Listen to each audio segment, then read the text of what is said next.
Assalamualaikum warahmatullahi wabarakatuh. Alhamdulillahi rabbil alamin. Wassalatu wassalamu ala ashrafil anbiya'i wal mursalin wa ala alihi wa sahbihi ajma'in, amma ba'd. Yang saya hormati dan saya muliakan Ketua DKM beserta para pengurusnya, yang saya hormati jamaah salat tarawih, ibu-ibu, bapak-bapak serta anak-anak. Mari kita sama-sama memanjatkan segala puji, puja dan syukur hanya milik Allah Subhanahu wa taala. Segala nikmat dan penciptaannya adalah milik Allah Subhanahu wa taala, sehingga kita pantas setiap akhir salat mengucapkan la ilaha illallah wahdahu la syarikalah lahul mulku wa lahul hamdu yuhyi wa yumiitu wa huwa ala kulli syai'in qadir. Tidak ada Tuhan selain Allah, segala puji miliknya. Lahul hamdu yuhyi, segala kerajaan miliknya, segala kehidupan dan mati hanya milik Allah Subhanahu wa taala. Salawat serta salam semoga Allah Subhanahu wa taala mencurah limpahkan kepada junjungan Nabi besar kita, Nabi besar Muhammad sallallahu alaihi wasallam beserta para keluarganya, para sahabatnya hingga para pengikutnya. Mudah-mudahan kita semua kelak di akhir zaman nanti bertemu dan bertatap muka dengan beliau serta mendapatkan syafaat dari beliau. Amin. Amin ya rabbal alamin. Mengenai salat tarawih pada malam ke-23 ini, riwayat Ali bin Abi Thalib, Nabi Muhammad SAW bersabda, bagi orang yang salat tarawih pada malam ke-23 ini, Allah akan membangunkan sebuah istana, sebuah kota yang ada di surga. Begitu mulianya orang yang salat tarawih pada malam 23. Dan Allah mengagungkan gimana setiap malam bulan Ramadan Allah Subhanahu wa taala memberikan keistimewaan. Di antaranya adalah salat tarawih. Walaupun ibadah salat tarawih ini adalah ibadah sunnah, tapi ibadah sunnah muakkad yang seolah-olah menjadi suatu keharusan bagi setiap muslim untuk bisa mendekatkan diri kepada Allah, untuk bisa beribadah kepada Allah.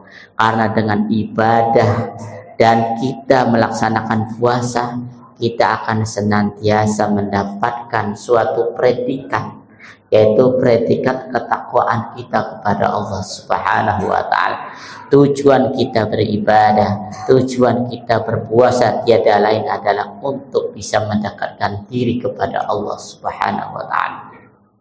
Ma'asyiral muslimin jamaah salat tarawih, bahwa kebetulan di bulan Ramadan ini, di tahun ini, Allah memberikan banyak yang berlimpah rizki, yaitu rizki tiada henti-hentinya. Tapi insya Allah dengan kita memperbanyak bersyukur, insya Allah rizki itu akan senantiasa bertambah kepada kita semua. Di antaranya hujan. Hujan itu merupakan nikmat dari Allah. Berangkat ke sini lumayan banjir, di tengah-tengah terhalang oleh hujan, dan di tengah-tengah juga ada terhalang oleh air yang tingginya kurang lebih selutut. Satu belokan ke Davung, ditambah menuju ke sini, air begitu mengalir deras. Tetapi ingat bahwa itu merupakan rangkaian siklus manusia, siklus kehidupan, bahwa siklus itu sudah ada di dalam Al-Quranul Karim ayat 21 dan ayat 22. Alladzi ja'ala lakumul arda firasyaw was samaa'a binaa'a wa anzala minas sama'i ma'an fa akhraja bihi minats thamarati rizqan lakum fala taj'alu lillahi andada wa antum ta'lamun. Allah Subhanahu wa taala menjadikan kamu bumi firasya untuk senantiasa dipijak, untuk senantiasa berkehidupan. Kemudian wa anzala minas sama'i ma'an fa akhraja bihi minats thamarati rizqan lakum. Dan Allah Subhanahu wa taala menurunkan air hujan itu untuk menumbuhkan yang ada di bumi, untuk memberikan rizki bertebaran yang ada di bumi. Dengan hujan itu akan tumbuhan untuk mata pencaharian manusia. Jadi yang namanya hujan, yang namanya awan, panas, matahari merupakan siklus kehidupan yang ada di bumi. Dan ini sudah ditakdirkan oleh Allah Subhanahu wa taala, dan sudah di dalam firman-Nya, wa anzala minas sama'i ma'an. Allah menurunkan dari langit ma'an, air hujan. Fa akhraja bihi minats thamarati rizqan lakum, dan Allah akan menumbuhkan tumbuhan-tumbuhan yang ada di bumi. Rizqan lakum merupakan rezeki dari Allah Subhanahu wa taala. Jadi jangan berkecil hati bahwa hujan bukan merupakan suatu bencana, tetapi bisa banjir karena ulah manusia, karena tidak bisa menata kota, tidak bisa memberesi sebuah bangunan atau sebuah desa. Ayo kita kerja bakti untuk bisa membereskan apa yang terjadinya sebab banjir.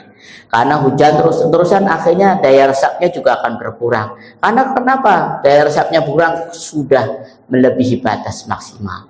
Jadi ada jalan air yang harus kita beri. Sebagaimana orang kalau jalan itu dilebar, karena antri lebar lagi jalan itu. Sebagaimana air, kalau lubangnya kecil, kalau sungainya kecil, perlu diperbesar, perlu dipengurkan. Itu merupakan jalan. Air juga butuh antri, nanti juga lama-lama air itu akan surut kalau banjir, ya kan? Karena nunggu antri. Sama aja ketika kita masuk surga, akan ada sebuah antri. Apakah ulama dulu atau orang miskin dulu? Karena masalah urusan surga, urusan neraka adalah urusan Allah Subhanahu wa taala.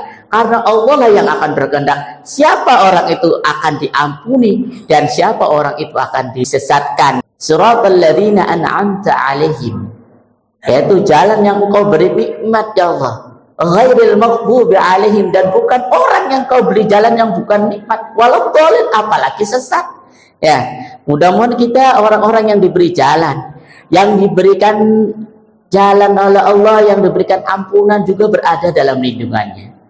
Sekian, mudah-mudahan bermanfaat. Wallahul muwaffiq ila aqwamit thoriq. Wassalamualaikum warahmatullahi wabarakatuh.